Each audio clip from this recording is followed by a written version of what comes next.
Muito bem. Agora, no nosso podcast, a gente passa para uma outra área. Nós vamos falar de polêmicas que têm sido amplamente comentadas, divulgadas na cidade de Iguapiaçu, polêmicas que envolveram ou envolvem o atual prefeito, a atual governança do município de Iguapiaçu, questão de tentativa de extorsão, problemas ali na administração, e por isso a gente está hoje aqui com os empresários, Fábio e Beto Aride. Eles vão compartilhar com a gente a visão deles sobre tudo que tem acontecido, enfim, esses acontecimentos que foram, conforme eu disse, amplamente divulgados. Então, primeiramente, boa noite. Fábio, Beto, obrigado pela presença. Obrigado pelo convite, participar disso aqui, para fazer alguns esclarecimentos para a população que imaginem de uma coisa, mas não sabe corretamente a forma como que a gente foi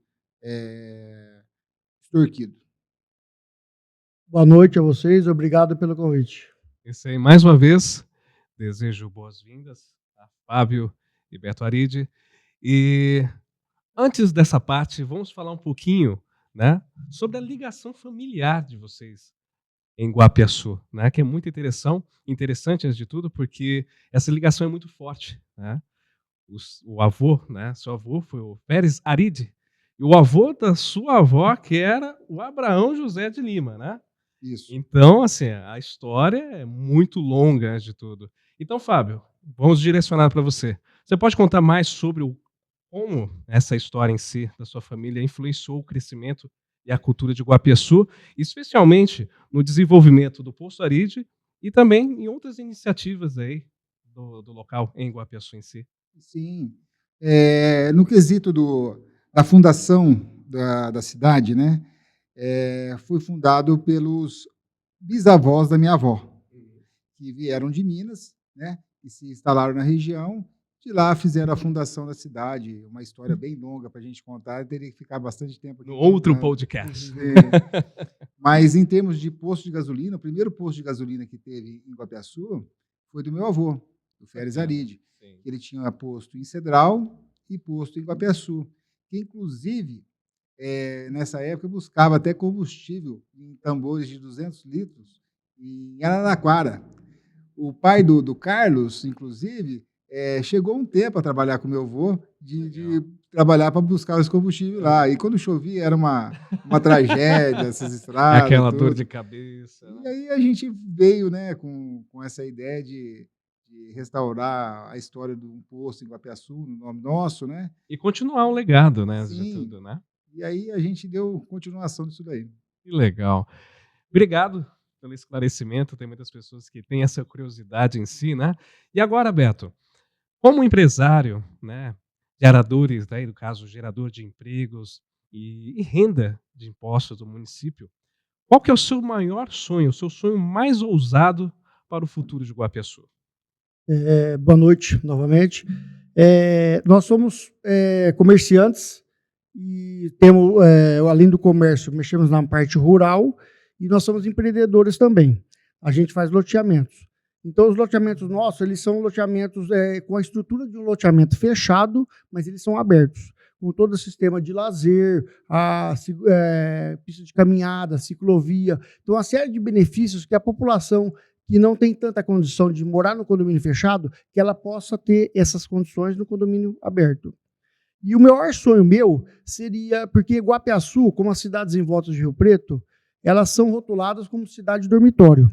E eu queria mudar esse rótulo para Iguapiaçu, porque além de ser uma cidade dormitório, que ela se fosse uma cidade que gerasse emprego, que as pessoas, além de morar lá, que ela conseguisse trabalhar lá. Porque ela movimentaria o comércio local muito maior. É porque essa visão, né? Então, estamos de São José do Rio Preto, eles têm muita essa tendência aos lados, né? Isso. E Iguapiaçu está crescendo muito. Demais, né, demais. Então, além de ser dormitório, eu queria mudar esse rótulo para uma cidade que as pessoas morassem lá e trabalhassem a maior parte dentro do município. Porque geraria toda uma cadeia de desenvolvimento, tudo dentro da cidade. Então, uma série de pessoas iam se... supermercado, Sim. Farmácia, oficina. Então, era muito dinâmica a coisa, muito diversificado seria. Então, meu maior sonho seria isso. A pessoa, além de morar lá, ela trabalhar lá. O excedente vem para Rio Preto, porque Rio Preto é uma cidade muito grande. Sim. Ela absorve bem. Mas o máximo que nós pudermos manter lá na cidade, a gente devia manter. Que bacana. Ótima ideia. Muito bem. Agora, ô, Fábio, a gente sabe que foi divulgado aí, todo mundo leu, ouviu, assistiu na televisão o caso de afastamento do atual prefeito, 4 vereadores, tudo num caso de extorsão, corrupção, que, infelizmente para vocês, envolve diretamente vocês, no caso. Então, 2 perguntas em uma, na verdade. Primeiro, para quem não sabe, se você puder fazer um resumo, o que aconteceu e qual o sentimento que vocês, né, no caso, têm em relação a tudo isso que aconteceu, para poder dar prosseguimento na sua construção, no seu investimento na cidade, enfim, uma introdução geral desse assunto, mais o sentimento. O sentimento é um sentimento de revolta, né? Onde a gente está lá na cidade para colaborar com o desenvolvimento da cidade e onde a gente encontrou pessoas que tentam barrar o crescimento da cidade, né? E na aprovação desse loteamento, eles tentaram criar um imposto que nem existia um imposto, não existia esse imposto, e que dava em torno de R$900 mil, e para quebrar esse imposto, eles queriam cobrar em 500 mil em propina. E foi aonde a gente não compactua com a coisa errada, não precisamos de fazer nada de errado, porque se a gente compactuasse com isso daí, a gente teria pago, estava isso daí, e assunto encerrado. E a gente decidiu partir para o lado da seriedade e denunciar isso daí, né? Porque Guapiaçu poderia estar num lugar bem melhor do que está.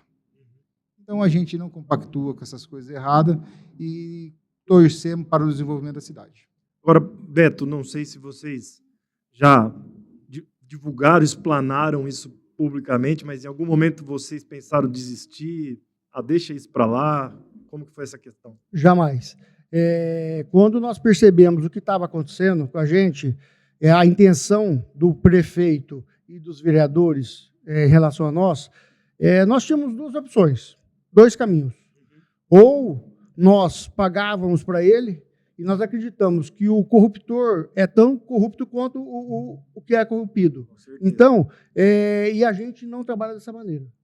Então, nós tínhamos 2 caminhos. Ou entrava no esquema deles e seríamos corruptos como ele, ou nós iríamos atrás dos nossos direitos, procuramos a justiça. Nada do que fizemos foi por nossa conta própria, foi tudo mediante o Ministério Público, juiz, tudo com autorização judicial. Sim. Então, foi tudo na base da lei. Tanto é que aconteceu tudo o que aconteceu. E nós não temos poder nenhum para afastar um prefeito e 4 vereadores se a justiça não tivesse realmente um fundamento firme. Também eles voltaram lá, depois de 10 meses lá, o processo não se encerrou com isso daí. A lei, infelizmente, tudo que está provado lá, a lei, infelizmente, ela tem muita brecha, muita falha. Sim. E eles voltaram no cargo depois de quase um ano, porque eles estão com uma liminar, um habeas corpus, sim, porque eles estão para ser julgados. E na entrevista, na audiência do próprio delegado, disse claramente para juiz, nós estávamos ouvindo a audiência, o delegado falou, não tem dúvida, que foi formado lá um quartel, uma quadrilha liderada pelo atual prefeito e os vereadores, para extorquir dinheiro dos empresários, no caso eu e meu irmão, em detrimento a benefício próprio deles. Agora, a gente teve também divulgado aí amplamente, né, Polícia Civil, áudios, né, que comprovam essa extorsão. Para você ou para vocês, Fábio e Beto, qual que seria o mais violento, que deixou mais assim, espantado? Não, a gente ficou muito assim, na verdade, ficou revoltado. Né? Nem espantado, porque a gente já sabia. Não espanta mais. Não foi porque a gente já esperava isso desse tipo de administrador. Isso daí era uma coisa corriqueira que existia na cidade, e onde a gente veio trazer à tona e parar com esse processo. Então, isso daí era uma coisa que existia sempre lá. E nós tivemos a coragem, e a população muito nos agradeceu pela coragem, parava a gente na rua, agradecia, olha, Muito obrigado pela coragem que vocês tiveram. Então, a gente não pactua com a coisa errada e a gente quer as coisas certas e a gente queria parar com esse tipo de corrupção que existia na cidade. Entendi. Ô, O- Beto, teve alguém que Pode- encabeçou esse crime de extorsão, que tomou conta que foi mais além ou foi dividido a coisa? Como é que foi? Não. Quem era o chefe tudo era o atual prefeito, e quem fazia parte de campo era o vereador, né, que hoje é candidato a vice dele, né, ele que foi gravado pedindo a propina para nós, tudo articulado por outros 2 vereadores, e o 4º vereador, que é o irmão do prefeito, ele estava no esquema porque ele era irmão do prefeito, que ele nunca foi de fazer nada, e nem na parte de propina ele não se envolvia, só queria a parte dele. Né? E o que você perguntou para o Fábio agora, que eu queria dar um adendo também, o que mais revoltou a gente é a gente ver como que a população estava sendo enganada. As pessoas que choravam na frente dos outros, falavam dos outros, batiam nas costas dos outros, e por trás fazia tudo o que eles faziam. Nós ficamos revoltados com isso. E falando, nós temos que provar à população que eles não são isso. Nós temos que provar à população quem são eles de verdade. E me fala uma coisa, já que você citou aí, né, o atual prefeito e até o caso que ainda está em julgamento, ainda vai ter definições, né? A justiça é um pouco lenta. No caso, essa turma, vamos colocar assim, né?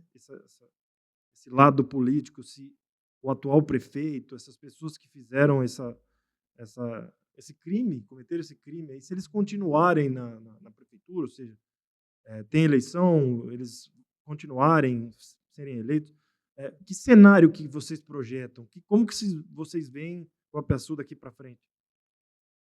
Olha, primeira coisa, eu acredito no esclarecimento da população.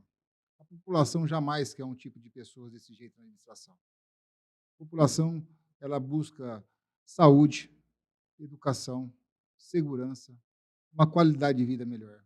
Sendo que com essa gestão que está dessa maneira que está lá, em 4 anos que não fez nada, então a população ela está na hora de dar resposta para esse tipo de político. E agora nas urnas que tem a força do voto. É esse o meu sentimento que eu espero para a cidade de Guapiaçu. Agora, o Beto, você falou do sentimento, né? Mas ainda relacionado a esse sentimento de desistir ou não, você disse que não pensaram em desistir, mas vocês tiveram medo, algum receio, alguma preocupação de pôr isso para frente, de seguir com isso? Nenhum momento. Nenhum momento. Nenhum momento. Nós estávamos decididos e nenhum momento pensamos nisso. Ô, Fábio, aproveitando o gancho, você falou da população, né? Como que dá um pouco mais de detalhe, né? Como que a população recebeu a atitude de vocês? Teve apoio, teve mensagens positivas? Conta um pouco, dá um pouco mais de detalhe. Nossa, foi assim, as pessoas agradecendo de monte, indo lá. Eu quero te conhecer. Eu já ouvi falar no teu nome, não te conhecia, eu vim aqui para te conhecer, te parabenizar. O Guapiaçu não pode mais ficar parado dessa forma, desse tipo de administração. Vereadores estão lá, 4, 5 mandatos lá, fazendo o mesmo procedimento.